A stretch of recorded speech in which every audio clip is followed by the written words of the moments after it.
Hello मेरे प्यारे दोस्त, आप लोग का स्वागत है आप लोग का अपना यूट्यूब चैनल फ्यूचर करियर।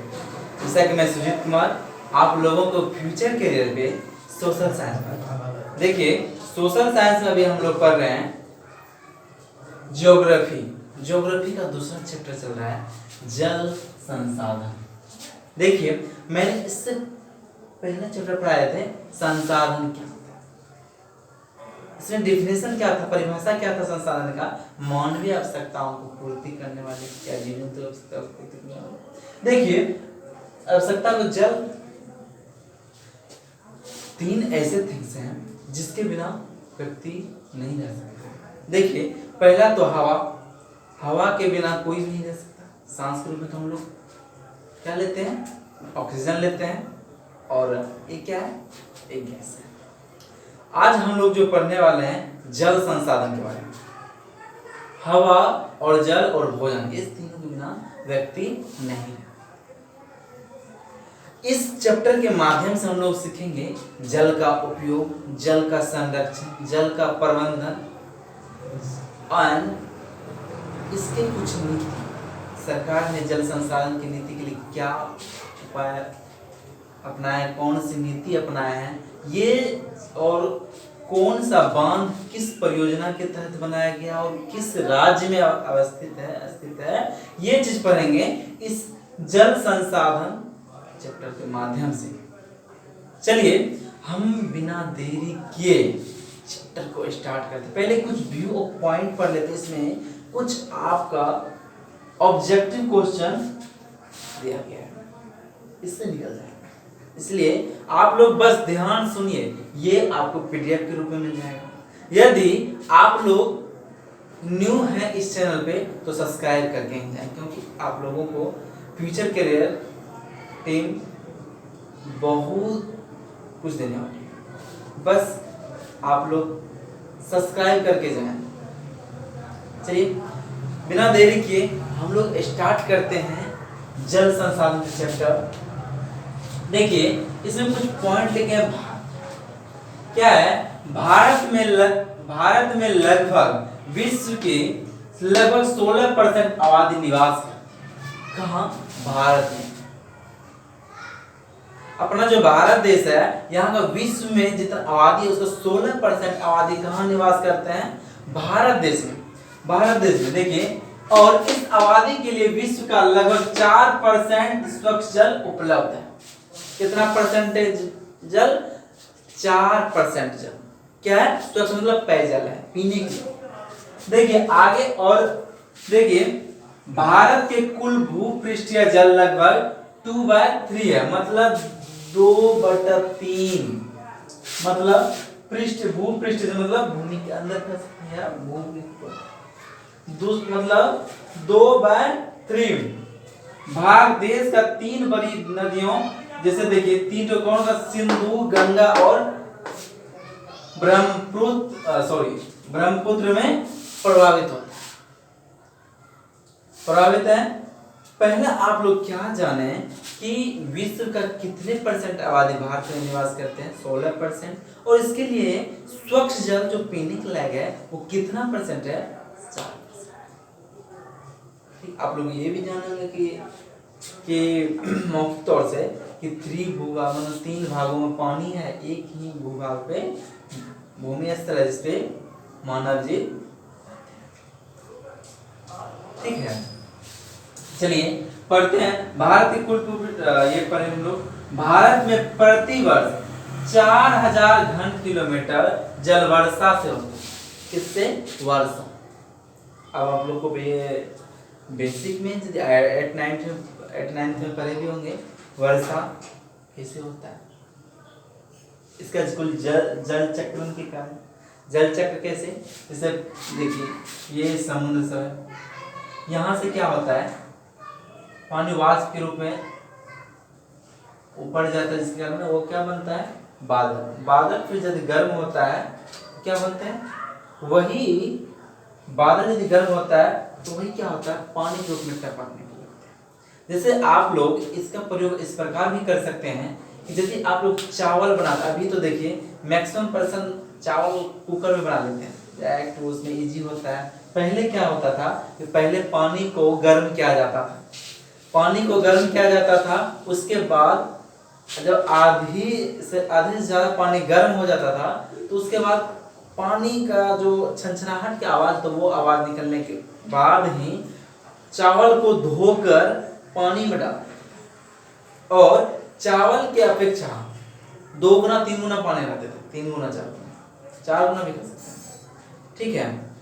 इसके बाद क्या आप देखे होंगे, जब वो चावल गिरा दिया जाता है, आप उससे पहले भी देख सकते हैं कि जब पानी गर्म होता है उसके वाष्प के रूप में वो ऊपर आने लगता है, क्योंकि वाष्प तो बहुत हल्का हो जाता है, क्या हो जाता है, बहुत हल्का हो जाता है, वो वाष्प के रूप में क्या होता है, ऊपर आने लगता है। जिससे आप लोग जिस बर्तन में आप पानी गर्म कर रहे हैं, यदि उससे अलग बर्तन से आप थाली या अदरवाइज से कुछ से ढकते हैं, तो आप देखेंगे जब थाली को उठाते हैं तो पानी टपकता है, क्या होता है, पानी टपक, जैसे पहले तो गर्म था, जैसे आप जान सकते हैं, यदि नीचे पानी गर्म है तो उसका जो हवा मतलब वाष्प है गर्म होकर कहाँ गया, ऊपर गया, और वही जैसे ठंडा हो गया, क्या होता, पानी के रूप में जस्ट देखेंगे, जैसे आप थाली उठाएंगे लगेगा कि पानी टपक रहा है नीचे, क्योंकि वो ठंडा हो गया, ठीक है। तो यहाँ इसे कहा जाता है जल चक्रण। क्या कहलाता है, जल चक्रण। ये 8वीं क्लास में पढ़े होंगे आप लोग, ठीक है। चलिए, भारत के कुल ये पढ़े हम लोग, भारत में प्रतिवर्ष 4000 घन किलोमीटर जल वर्षा से और 1869 घन किलोमीटर जल भूपृष्ठीय जल से प्राप्त होते हैं। भूपृष्ठीय जल से क्या समझ रहे हैं, भूपृष्ठीय जल, देखिए गर्मी के समय में क्या होता है कि गर्म होकर कहीं पठार सब पिघलने लगते हैं, क्या होता है, पिघलने लगते हैं, उससे भी जल बढ़ा होता है। देखिए, विश्व की सबसे लंबी नदी नील है। आपसे ऑब्जेक्टिव में पूछा जा सकता है, ऑब्जेक्टिव में पूछा जा सकता है विश्व की सबसे लंबी नदी क्या है, किसके अनुसार प्रभाव दृष्टि से सबसे लंबी नदी क्या है, नील है। कौन सी नदी है, नील नदी है। ये ऑब्जेक्टिव में पूछा जा सकता है। इस चैप्टर के माध्यम से हम लोग बहुत कुछ, आप बस अभी कुछ व्यू और पॉइंट जो भारत से रिलेटेड है वो चीज आप लोग को बता रहे। जब इसके संरक्षण, आप लोग से ज्यादातर क्वेश्चन आता है जल का संरक्षण, जल का प्रबंध, ये सब पूछा जाता है। और इससे कुछ भारत सरकार ने जल संरक्षण के लिए कौन सी नीति अपनाई, कब अपनाया, ये चीज आपसे पूछा जाता है। और ये भी पूछा जाता है कभी कभी बांध के बारे में, कौन सा बांध कहाँ है, इस बांध का उद्देश्य क्या था, ये चीज। चलिए, बिना टाइम वेस्ट के फिर एंड, विश्व का सबसे लंबी नदी प्रवाह की दृष्टि से नील नदी है, एंड अपवाह की दृष्टि से विश्व का चौड़ी नदी, कौन सी, चौड़ी नदी अमेजन है। कौन सा, अमेजन, ये मतलब नील प्रवाहित, और ये चौड़ी है, कौन सा, अमेजन नदी। कौन सा नदी, अमेजन। यदि आप लोग को समझ में आ रहा है तो कमेंट्स में यस लिख सकते हैं। और प्राणियों में 65% तथा पौधों में 65% से 99% तक जल का अंश पाया जाता है। अंश समझ रहे हैं? हाँ, इतना पानी उसमें उपस्थित है। जैसे प्राणी में कितना 65 एंड पौधे में 65 से 99%। चलिए, मैं अगेन क्लियर करवा देता हूं इसमें अभी क्या क्या पढ़े। पहले जल संसाधन के बारे में पढ़े। जल क्या है, जल आप लोग सुने ही भी होंगे, जल ही जीवन है, जल ही जीवन है। यदि कुछ भोजन कुछ दिनों तक ना भी खाएंगे, जल रहे तो जीवन चल सकता है। मैंने बताया 3 थिंग्स, जैसे हवा, जल और भोजन, ये तीनों मोस्ट इंपोर्टेंट है।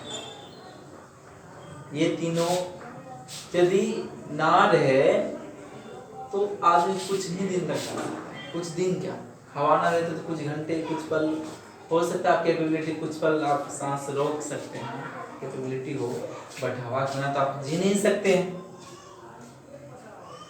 उसके बाद जल तो मोस्ट इम्पोर्टेंट है, जल ही जीवन है, भोजन जो हमारे शरीर में ऊर्जा प्रदान करता है। चलिए उसके बाद हम लोग सीखे कितना परसेंट, 16% आ दिया, उसके लिए कितना पेयजल है, 4% स्वच्छ जल है। तो भारत का भूपृष्ठीय भाग 2/3 भाग लगभग 2/3 भाग देश के 3 बड़ी नदियों प्रवाहित है। 2/3 में इतना हिस्सा में क्या है, कौन प्रवाहित, कौन कौन नदी, नदियों में सिंधु है, गंगा है और ब्रह्मपुत्र है। भारत में प्रतिवर्ष 4000 घन किलोमीटर वर्षा से होता है जल, एंड 1869 घन किलोमीटर जल भूपृष्ठीय जल से प्राप्त होते हैं। विश्व की सबसे लंबी नदी नील है, प्रवाह की दृष्टि से, अपवाह की दृष्टि से चौड़ी नदी अमेजन है। प्राणियों में सब 65% तथा पौधों में 65 से 99% तक जल का हिस्सा पाया जाता है। ये व्यू पॉइंट्स में कुछ ऑब्जेक्टिव पॉइंट्स आ रहे हैं, इसे याद कर लीजिएगा, और पीडीएफ के रूप में भी आपको मिल जाएंगे।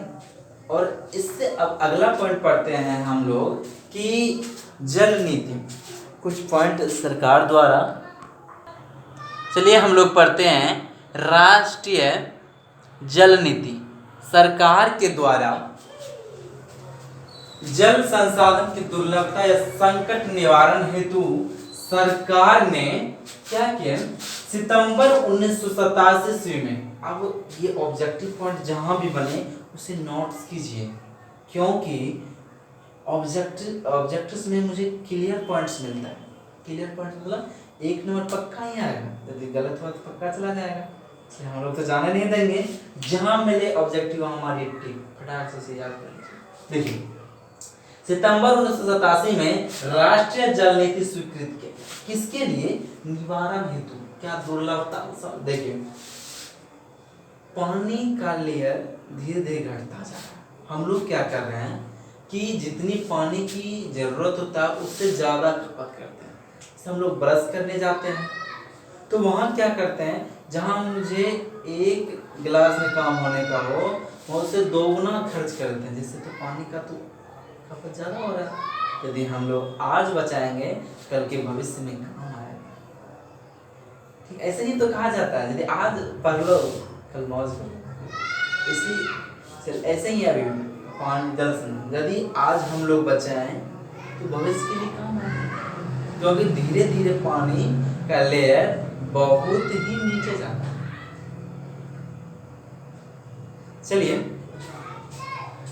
देखिए जल संसाधन की दुर्लभता या संकट निवारण हेतु सरकार ने सितंबर, ये पॉइंट नोट, सितंबर 1987 में राष्ट्रीय जल नीति स्वीकृत किया। कब, सितंबर 1987 में, सितंबर 1987 में राष्ट्रीय जल को स्वीकृत किया। फिर इसमें संशोधन कर राष्ट्रीय जल नीति 2002 में प्रस्तुत किया।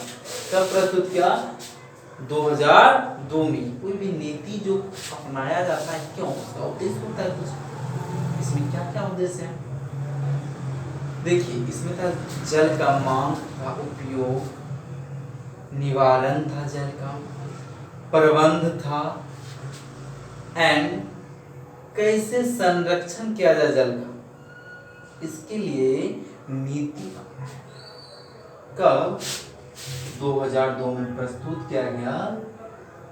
कौन, राष्ट्रीय जल नीति। यदि आप लोग को वीडियो अच्छा लग रहा है लाइक कीजिए, सब्सक्राइब कीजिए, कमेंट जरूर कीजिए, और आपके एक कमेंट से फ्यूचर कैरियर टीम पूरे दिल से मेहनत करना चाहते हैं। बस आप लोग कमेंट जरूर कीजिए। यदि आप लोग को पीडीएफ नहीं मिल रहा है तो आप कमेंट कर सकते हैं, साइंस का, फिजिक्स, केमिस्ट्री, बायोलॉजी में, किसी चीज़ या मैथ्स में आप कमेंट कर सकते हैं। एंड फ्यूचर कैरियर टीम से यदि आप पढ़ रहे हैं कमेंट जरूर कीजिए और अपना नाम एक बार लिख दीजिए, ठीक है।